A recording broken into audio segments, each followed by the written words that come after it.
Кога ќе те прашаат кој си, кој одговор ќе го дадеш? Дали ќе се определиш преку својата професија, преку својата возрастна припадност, преку името и презимето и која определба и дали воопшто има смисла да се даваат определености и да се поставува прашањето кој сум јас?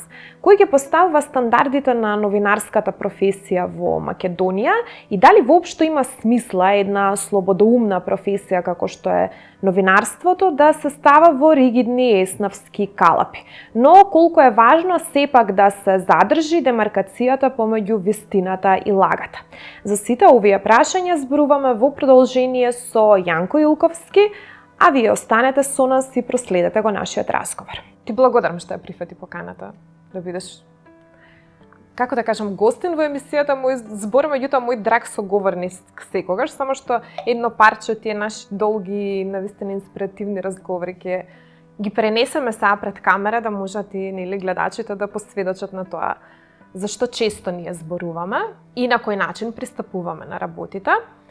Кога размислував како да ти ја направам најавата, сега ми се отвори една дилема затоа што синхроно е ова што ќе го дискутираме сега со нешто што го загонатнав во мојата нова книга во врска со прашањето за идентитетот, а тоа како луѓето од некоја си далека иднина се представуваат себе си идентитетски.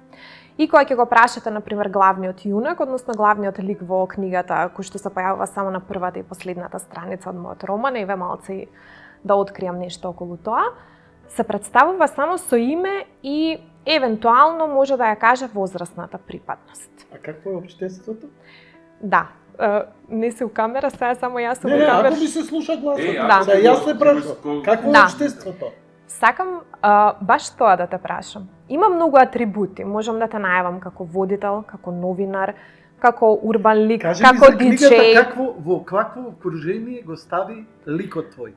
Обкружението ти е иднината, меѓутоа за да дојдеме до иднина, тука има спрега помеѓу вештачката интелигенција и човештвото. Тоталитарна, либерална, отворена. Тоа е либерална, меѓутоа тоа е некој привид на либерализам како што го живееме и денеска и мислам дека прогресот тоа нема да се направи некој по-конкретен затоа што поентата е да биде нејасно и матно и да не биде дуално. Сега кога тебе ќе те прашаат како ти ќе се представиш, јас можам да те представам еве низ твоите улоги, затоа што и денеска ние кога ќе наведуваме у биографија, сите си наведуваме улоги, таму има некоја листа у која што пишуваме, не знам, ние сме родители, ние сме водители, ние сме обично се представуваме преку нашата професија и ќе кажуваме убавите работи од нас. Меѓутоа може ли еден идентитет да се расчлени на улоги? Ако те прашам кој си, за тие малце можеби непостоечки гледачи кои што не те знаат, верувам дека сите те знаат. Меѓутоа ако треба да се представиш негде вака на прва, што ќе кажеш за себе ти лично? Она што го имам јас пред тебе, пред моите, пред гледачите, ја не знам кој е тоа. Кренав раце, откако кренав раце, кој сум? Што сум? Која е мојата мотивација? Дали јас себе ни животот сум се замислил? Мене ми е поубаво. Ја го наоѓам прв пат мирот и спокојот. Трагањето по прашањето кој сум и што сум, по мене е мелиорација, непотребна. Наместо да идам и да се соочам со она што треба да се соочам праволиниски, праваме како човештво што правиме за обиколни стратегии и канали. Губење време и енергија. Животот го поминуваме во губење време и енергија затоа што директно не можеме да се соочиме. По тој пат доаѓаат прашањата кои оваа цивилизација и општество ги постави: а кој сум јас? Јас сега прашувам: а зашто се прашуваш кој си ти? Кога ќе ме прашаат што е целта, поима немам. Па каква смисла има?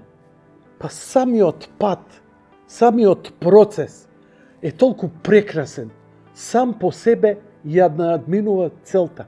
Бидејќи никој ретко кој успел да ја достигне целта која сам ја засегна. Ако ги гледаш спрема успехот, никој од нив немал таква цел. Нему му е дојдено, ни самиот процес, ни тоа што поминувал, дали мирен, дали бурен пат, стигнал до нешто. Кога ги проучувам тие луѓе, кои никогаш не се занимаваат со себе, кој сум јас, која е мојата улога и така натаму, бидејќи тогаш би вадел од себе разни ликови. Тоа е легион, тоа е шизофренија. Ја неќам. Ја во моментот може би искача нешто од мене. Час пред екран сум паметен. Час ќе се расплачам. Час ќе се обидам нешто да помогнам, да бидам хуманитарец. Понекогаш да сослушам некого. Понекогаш во некоја трагедија да идам па да влезам па и не знам зашто. Не знам зошто, нема професионалност. Бидејќи ако ме напишеш како новинар, дека сум новинар, тоа е во исто време како мачката на Шродингер. И таа е и жива, таа е и мртва. Тоа е точно и тоа е неточно. Точно е бидејќи се бавам со таа работа. Неточно е бидејќи ја никогаш нити сум се трудел, нити сум школуван. Најдобриот македонски новинар на сите времиња е Никола Младенов беше. Никола Младенов немаше школа за новинарство. Нема му излегуваше природно, интуитивно, он тоа го правеше и сите се фасцинира. Токму затоа што беше out of box. За разлика од новинарите кои се учипени, убридени и така натаму. Очигледно дека на општеството им треба такви луѓе. Затоа и ги тераме децата да студираат. Оти знаеме дека ако го има преголемиот порив за некаква визија која го вади, он ќе напушти, колку и да го тераш, ќе го напушти факултетот. Со факултетот и со високо образование, или што е можно по високо образование, он ги намалува шансите за поголемо страдање у животот. И тоа е таа наша мелиорација. Ја велам, ние треба да страдаме. Добро е да пострадаш. Нема поголем факултет од страдањето. Многу е тешко. Страдањето мое не ми е тешко. Страдањето е да ги гледаш блиските твои кои ги сакаш. Не можам. Ја поима, немам дали некој филозоф. Мене ми е све тоа на интуитивно ниво. Ја можам сега уште за 3 реченици да ти се расплачам, али за 3 реченици да влезам у шизофренија. И пак да не извадам различни ликови од тоа што сум. Мене ми е страв да влезам у шемата и да почнам да вадам професионалец, новинарот за музика, новинарот за се. Јас сите тие интереси на поп културата ги ставам за да го издржам. Бидејќи ја имав една многу лоша и погрешна визија. Ја бев одушевен од еден лик на MTV. Тој е музичката телевизија, рани 90-ти години се појави, се викаше Рей Коукс. Ќе го изгуглаш, ќе го најдеш типот, слаб, висок и така натаму. Имаше емисија за музика со еден камерман. И он се имаше отворени линии, се расправаше со камерманот, му стануваше, му ја тегнеше камерата, го шамареше. Ја тоа на радио го правев без камера, после го правев, бидејќи не ми беше пример, туку нешто нормално. А он имаше емисија секој ден. И тогаш у мене се учипи и викам, окей, работам на радио секој ден емисија. Работам на телевизија секој ден емисија. Дека само така треба. А татко ми, кој беше сосема друга професија, ме учипуваше со тоа само фанатизам. Демек, во што ќе влезем? Влези како фанатик. За да влезеш фанатично, треба нешто да го сакаш. Тогаш и страдаш, и не спиеш, и лошо ти е, ама ти исполнува затоа што токму го правиш тоа што сакаш да го правиш. Кога ќе почнеш да го правиш тоа што сакаш да го правиш, ти веќе не ни работиш. Ти веќе не ти е гајле ни за пари. Парите си доаѓаат.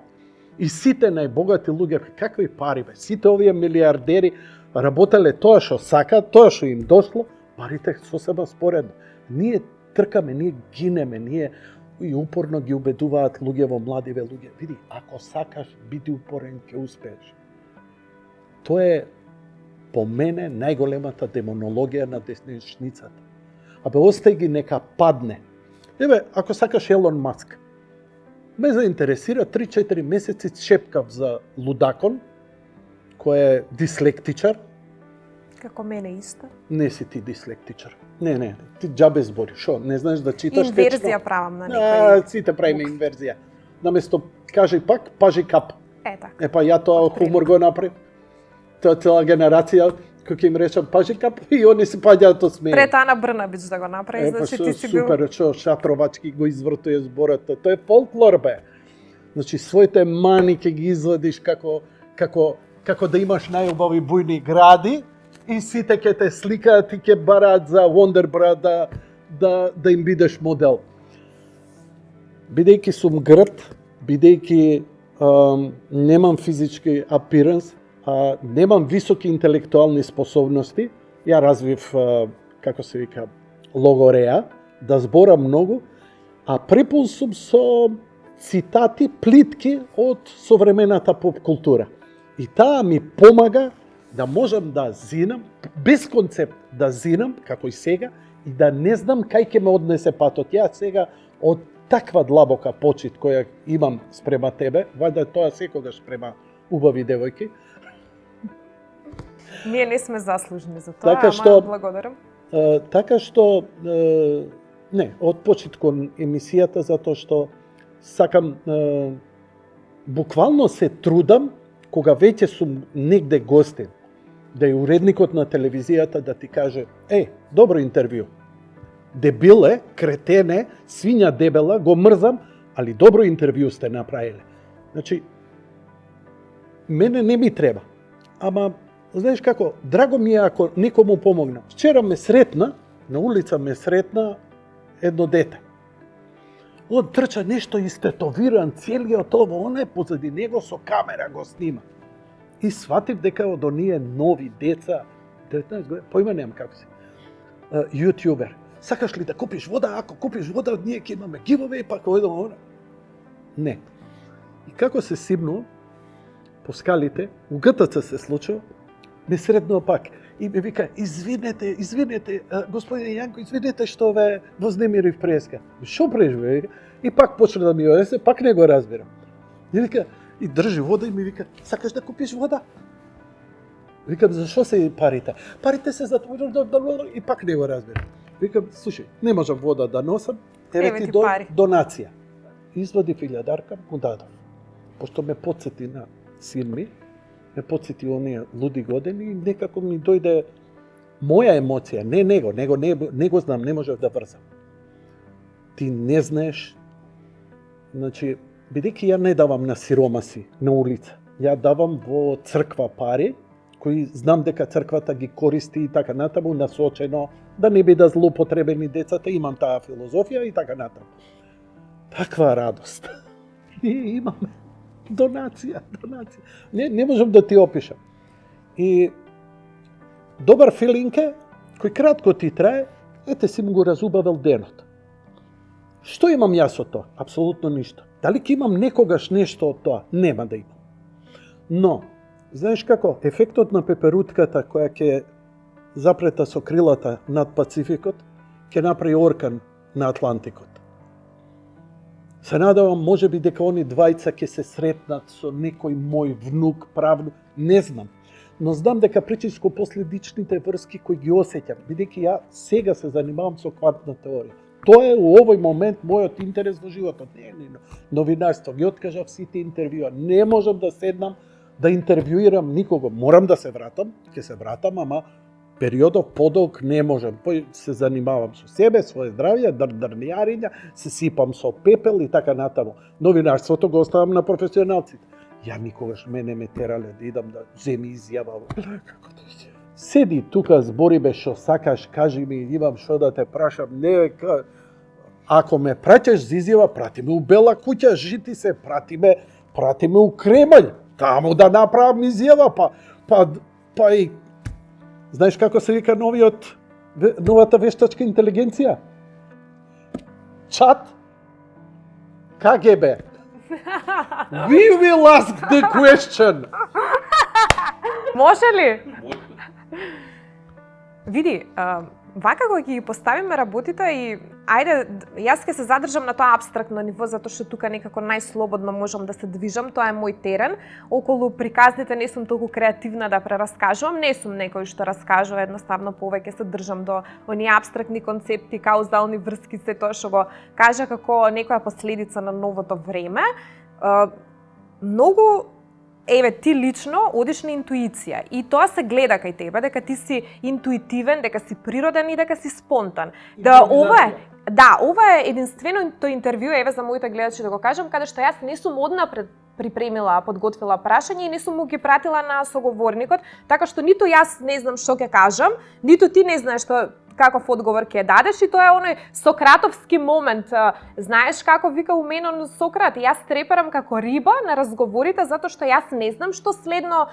Не е ова некој сценарио во кој што јас и ти се наоѓаме и сега глумиме улоги. Идејата на интуитивното што ти можеби ајде така да кажам, ја прокламираш, тоа е пригоден термин, ја прокламираш, во ред, меѓутоа има некои работи кои што во денешно време мислам дека отскокнуваат од она нормална, рационална рамка што им ја даваме на работите. Можда е тоа кај тебе под влијание на што рече дека квантна физика сега те интересира, па неопределеност и така натаму. Меѓутоа јас се фаќам, и тоа е уште една тема што ја обработувам во новиот роман, а тоа е дека едноставно немаме бинарна логика. Не е веќе идејата на вистината и лагата. Не е веќе идејата да препознаеме кој е, ајде ако сакаш машко, женско, кој е левичар, кој е десничар, што е лево, што е десно, барем у идеолошка смисла. Како да не е веќе поентата да препознаеме точно, да демаркираме што е добро, што е зло, туку да се движиме во некои сурови релативизации кои што можат да одат до бесконечност. И единствено релативизацијата мислам дека тука може да оди во бесконечност. Ама со која цел? Зошто? Ке има ли тоа некаква последица? Кажавме по идентитетот не е важно и кога ќе престанеш да го поставуваш прашањето, нема да имаш ниту криза на идентитет. Ако не го поставуваш прашањето кој сум јас, тогаш нема ни да имаш криза да се бараш, дали ќе се најдеш на едно место, дали ќе се најдеш во друга, немаш потреба да се расчлениш. Имаш една компактно јас, а никогаш повеќе психолози кои што зборуваат за селф, никогаш повеќе психолози и филозофи кои што зборуваат за собство, за себство и постојано имаме една фаворизација на психолошката дејност, на психолошката професија. Ти во твојата кариера имаш снимено веројатно и направено поголем број интервјуа од еден просечен психотерапевт во Македонија. Меѓутоа психотерапевти во Македонија има многу и кај нив не се поставува прашањето дали се тие легитимни, како што се поставува прашањето дали Јанко е новинар или дали Магдалена е новинарка и кој ги поставува тие критериуми. Меѓутоа Јанко работи на телевизија 25 години, тој е единствениот медиум во Македонија што е регулиран со закон за аудиовизуелни комуникации, закон за медиуми. Сите други медиуми во кои што работат, оние кои што ги даваат квалификациите дали Јанко е новинар и дали Магдалена е новинарка, работат на некои портали, а сите знаеме дека портал може да се регистрира кој како сака, или пишуваат на социјални мрежи, и кога ќе се даде некое ограничување на Јанко на слобода на говор, тоа не е цензура затоа што Јанко не е новинар, ама Јанко има влијание врз другите луѓе, затоа мора да му го спречиме тоа влијание. Колку се испреплетени денеска тој инфлуенс на луѓе како тебе, што сите ги знаат и оние кои што се новинари и кои што се држат до некоја ригидна професија, меѓутоа ни самите не ги знаат стандардите, односно имаат можеби двојни стандарди, ајде така да кажам. И тука е лицемеријата околу и вечната спрега околу нивната етичка коректност. Новинарството како што е поставено е осудено на корупција. Не може да биде поинаку. Не можам да им се лутам на колегите за прогоните што ги правеле мои лични, персонални, интимни и секакви во некоја политичка борба за да ги оправдаат средствата и така натаму. Дека сум бил инфлуенсер, не сум бил инфлуенсер, туку сум бил многу гласен и упорен. Затоа што бев секоја вечер, затоа што бев гласен, затоа што зборам, затоа што гестикулирам и привлекувам огромно внимание. Сето тоа беше проблем. Кога имаш ти таква личност која е нестабилна, а јас сум нестабилен, значи у смисла не може да ме контролираат. Дури оние кои ми се сојузници не може да ме контролираат и да имаат корист од мене, а камоли оние што ми се непријатели. Така што дали е тоа ја добро го правам или не, дали може подобро, не се занимавам. Се можело подобро. како дошло мене интуитивно во моментот. Јас сум ја користел таа, да речам, некоја интуитивна интелигенција, како некој палестинче кој у момент на бомбардирање знае да се снајде. Дај му да напише, не знаеш да срочи реченица. И се интелигентен, има ли IQ или нема IQ? Има ли личност или нема личност? А преживеал. И еве мене 25 години преживувам. Нити сум попаметен, нити сум пообразован, нити сум поначитан, нити сум попоткован филозофски. Ама има една црта која е моја и не морам да ја... Многу ми не е ни битна за нив. Нека ете сум бил упорен. Ај, голема работа. Океј. Don't worry. Мене ми истурка. Истурка фамилија, истурка семејство, истурка. Како ќе завршам, поима нема. Може би као гроф, може би уенде корле ке ми јада. Не се занимавам со тоа, затоа што тоа е, пак те викам, ќе се вратиме на почетокот, мелиорација. Мелиорација да одбегнување на стравовите. Новинарството. Вака, нема никаде во свет независно новинарство. Тоа само нашиве квази професионалци го зборат. Што е тоа независно новинарство? Дали, прво, дали ќе се согласиш со мене дека во Русија, Кина, Франција, Британија, Германија, Индија постојат провладини и опозицијски медиуми? Апсолутно ќе климнете сите со глава. Дали во таквите медиуми, пати се ретардирана логика ви зборам, ретардирана логика. Дали во тие медиуми работат независни новинари? Па да. Каков наратив има он? Има провладен или опозицијски? Апсолутно, он мора, они се вадат, види, јас сум во согласност со уредничката политика. Не бе, пичко една, ти си у согласно со партијата која те финансира. Бидејќи, нема медиум кој не е финансиран од партија. Дали е тоа, како што беше претходно преку USAID и така натаму, 90 и 19. 3 децении овдека растени се. Они не знаат за друго, они не знаат државни пари, они знаат пари од тие и тоа мора да е вечно. Значи, мора ја да сум добар. Мене Америка, мене Европа ми дава, ја морам да го правам тоа што го правам. Опа, дојде сега будалана, ги скина фондоите, сега што правиме. Сакам да кажам дека ние имаме една тешка фалинка ментална. Например, искача, разговара со еден гостин, не запамтив кој е, ја не бев ни у медиуми уште. И го слушам, тој го вика, знаеш и судот донесе оваква одлука. А не! Шо се збуниче? Судски одлуки не може да се коментира. И ја, знаеш како, подголтнуваш и на момент на бранот, на авторитет. Ја не знам од кој, дали има пролив тој ден, па почувствував некаков авторитет дека има дотичниот. Прво што направив, во оној слаб dial-up интернет, отворив. И да видам протести пред Уставниот суд во Вашингтон за абортус. Донел одлука дека абортусот е легален, нелегален, небитно. Протести во Атина пред Уставниот суд заради ова, заради она. И сега гледам сите развиени, по мене најголеми демократии се Британија, Грција и Америка. Колку и да ги сакаме и да не ги сакаме. И Франција, ајде да речам. Значи, кога таму народот искача, и тоа дебатни емисии, со часови, со сати, дека таа одлука од судот е лоша, добра, ова, она, ваму таму. Викам, чекај, што е, ние надминавме, па ние сме увациона вече, па ние, мислам дека ги надминавме морално-етичките, филозофските норми, па ние сета литература ја фрливме белосветка, измисливме нов свет, па ние сме подобри од црвените кмери. И тој наратив, драга моја колешке, се уште владее во Македонија. Се додека не се донесе одлука која нив не им одговара. И тоа е во ред. Ама не ми глуми лудило. Држи си ја партијата, држи си го наративот, држи си го комунизмот, капитализмот, либерализмот. Не ми глуми, како што човек кој ќе рече, јас сум аполитичен. Како си е политичен?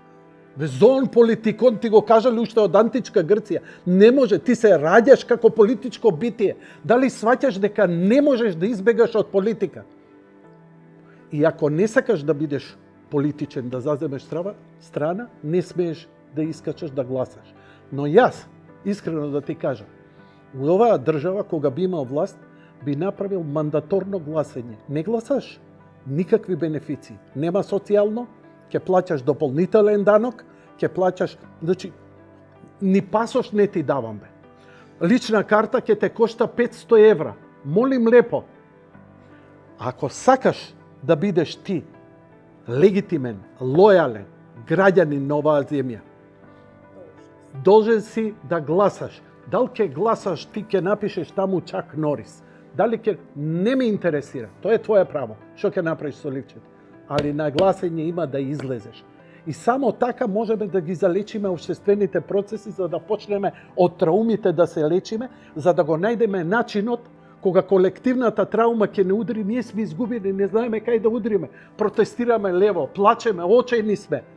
А никако дебата да се отвори.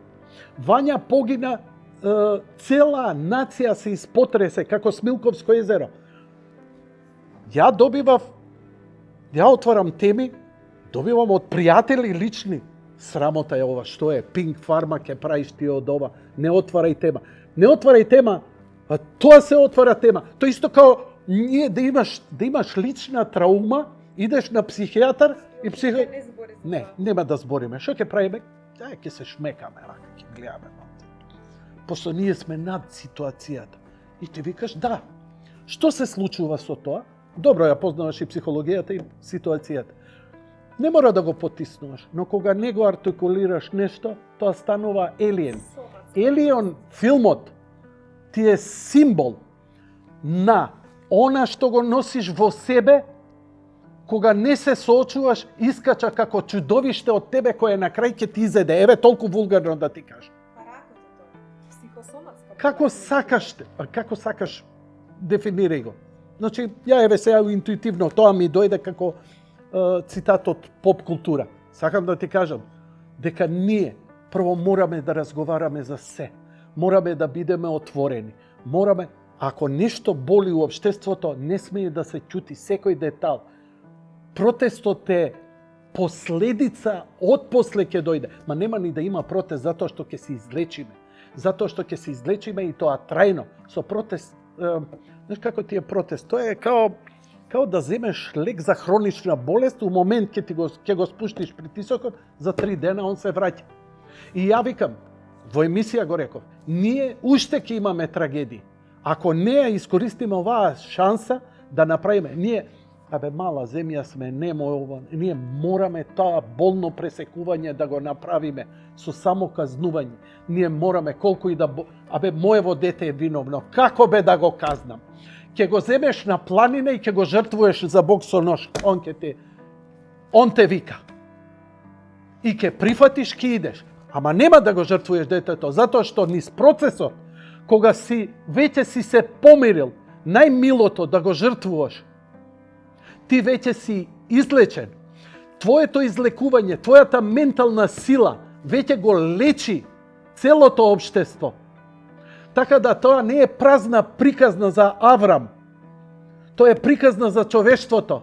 Тоа е кога ќе паднеш на колена. Кога ќе дојдеш кај што веќе нема излез, нема светло, нема тунел, тогаш си спасен. И не само ти, туку целото општество со Господ напред. Кога се работи за личната болка, да, кога зборуваме нели за колективниот прогрес, да, секако дека треба да има теми кои што се отвараат и така натаму, меѓутоа и тука ќе се согласам дека постои нешто што се нарекува колективна траума.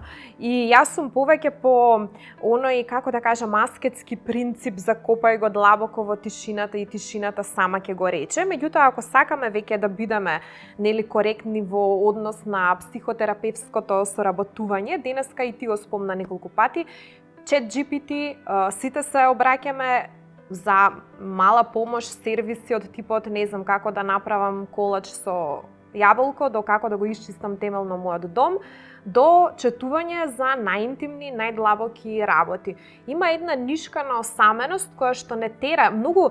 И ова е многу интересно, затоа што баш ме интересира дали ќе можам да видам статистика колку од луѓето го догледале интервјуто до крај и за која возрастна популација се работи, затоа што мислам дека младите, овие што се, не знам, алфа генерација, алфа плюс генерација, тие веќе немаат толку внимание да нас слушаат и ова се долги и можеби безкорисни разговори за нив.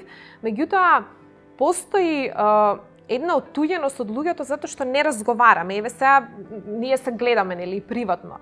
Меѓутоа, мал милион луѓе и средби кои што сме требале да ги направиме и да разговараме отворено за многу работи, секој преќе посегне да четува со GPT, со вештачка интелигенција, со не знам други некои алатки за комуникација, отколку да соопшти нешто на друго човечко суштество. Од каде доаѓа тоа? Тоа е разочараноста, потребата, стравот да се прикажеме најдобро што можеме, па некоја интима да ја зачуваме. Од каде доаѓа таа недоверба помеѓу луѓето? И се согласуваш ли дека вештачката интелигенција воопшто не е супериорна во однос на човекот, сем тоа што може да му ја даде таа удобност што му е сега приоритета, тоа е да му ја лечи неговата осаменост. И веројатно ChatGPT ќе биде следниот психотерапевти и оваа популарна дејност на психотерапија и психијатрија денеска имаат полни раце работа, ќе биде заменета со еден чатбот.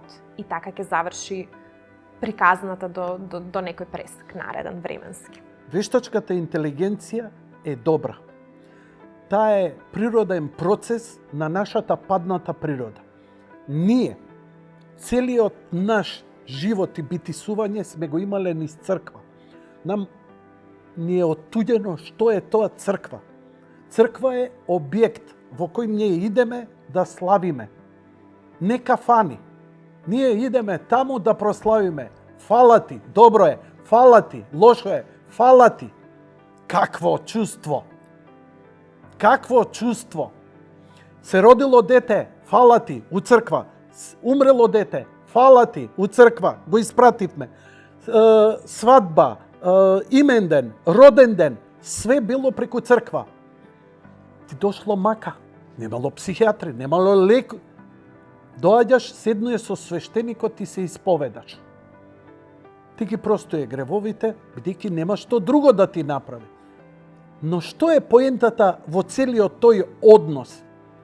Викаш, личносен однос црквата вика со Бога. Ја не го гледам, не го слушам. Ма ти имаш човек пред тебе. Бидејќи Бог да го видиш, не можеш. Он може да се покаже. Нема, ќе изгориш. Буквално, ама ја зборам у физичка смисла ќе изгориш. Не можеш да се соочиш. Нему проблем да ни се покаже. Ние не можеме да го физички да го поднесеме таа температура, таа топлина, таа светлина. Ние како падната природа не можеме. Затоа еволуираме, затоа умираме, затоа не чека вечноста за да можеме да се соединиме со него. Затоа што ни тогаш нема да го спознаеме. Пази, некој што создал све. Немаме представа за кој поим збориме. Ние гледаме джипоите на попоите и отпаѓаме. Не е тоа битно. Битно е дека ти си го артикулирал. Ама ја можам сам дома да му кажам. Не. Сам дома пјампаш. Сам дома лаеш и стенкаш кога си на шолја. Кога ќе застанеш пред човек и го гледаш во очи, а човекот носи униформа Христова, и ми кажи, дете, што те мъчи? Прости, отец, грешев. Што си грешев? Он не е тука да ти суди. Не може да те осуди. Не си на суд, немаш казна. Он може само да ти прости гревоите и да ти каже, помоли се, поише, пости ово, она, најди начин некако. И тоа е некој квантен момент на благодатни енергии кои ни најнеуките и најнауките умови на цивилизацијата го покажале, докажале. Ние со временото рековме, thank you and fuck you. Зигмунд Фройд мене ќе ме лечи. Па ајде, викам, што не ви излечи? Што не ви излечи? Еве, супер е Зигмунд, ја го читав у 8 оделение, супер е. Што не ме излечи? Кога влегов у црква ме излечи. Стана побудала, ама тоа е јуродив, трета тема. Недовербата на луѓето меѓу себе е немањето соборност. Во црква ние остваруваме соборност. Сега никам да биде религиозно, но во црква имаме доверба. Пази, луѓето што се у црква не се познаваме. И таму сме расипани, ова, она, ќе се причестиме, па искачаме, оговараме, пали цигариите, кафињата. Ја видели она Магдалена на Сабајле одела по леп у пенјуар. Бруки. Ние сме падната природа. Ние сме падната природа, затоа сме избркани од рајот. И затоа ние поминуваме сите овие маки за да се вратиме назад. Иначе со потопот можел да реши се, ама вика не можам, дете ми е, знам дека е белјаџија, знам дека прави булшит, ама го сакам, што да правам? Иди откажи се од твое дете, ама лоше, крши, пцуе, прави ово, она, не можам се откажам од него. И сега ти како несовршен, кога совршено го сакаш своето ближно, својата творба, својата рожба, како ли тогаш Бог го сака кога ти го остава све? Имало елиени ова, кај себе? Ти благодарам многу за твоето гостување. Не, морам поента уште една да кажам. Кажи. Значи, недостатокот на да изговориме, искрено да погледнеме во себе, за најбенигна работа, да ја исповедаме, не создава да голтаме кнедли, бидејќи се плашиме од осуда. Тоа ја создава изолираноста. ChatGPT е супер, дури ја го користам и ја му пишувам. Ја по цели ноќи пишувам со него, ама ја имам и свештеник каде што се исповедам, за да реално својот проблем го решам. Ова ми е веќе интелектуален предизвик. Ова ми е интелектуален предизвик, прво себе да се чујам, не он што ќе ми каже, туку ја што ќе кажам, он ќе ти даде комплимент. И нормално, ако си интелигентен, ќе го отераш у 3 мајчини, затоа што знаеш дека е направен да ти угоди. Ама прави, разговара, језиво, добро, да многу тешко од другата страна, ако некој те стави на тест, да процениш кој е вештачка интелигенција. Така да, добро е, нека артикулираат луѓето, па ако треба и преку ChatGPT, ја верувам дека еден ден, духовно и интелектуално, ќе дојдат до правото место и до правиот извор каде треба да се обратат. Тоа е лечењето. Човештвото нема да се излечи, ама ние поединечно ќе се излечиме.